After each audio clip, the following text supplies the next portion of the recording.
နိုင်ငံရဲ့ချာမှာဘဝရဲ့အတွက်ရုန်းကန်ပွေရှာတာတို့ရဲ့ဘဝမှာပြောလို့လည်းရင်မဟုတ်ပါပြောစရာလည်းရင်ထဲမရှိပါရေမြေချတဲ့ဘဝတွေမှာအချိန်ချင်းကြတဲ့မြေကြီးနိုင်အောင်တော့ပြီးကြိုးစားနေတာပြန်ရင်လို့ပါဖေဖေ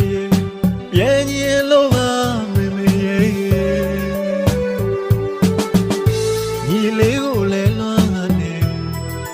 ရင်ထဲမှာအသက်လုံးချစ်တော့ညီမလေးကိုလည်းလို့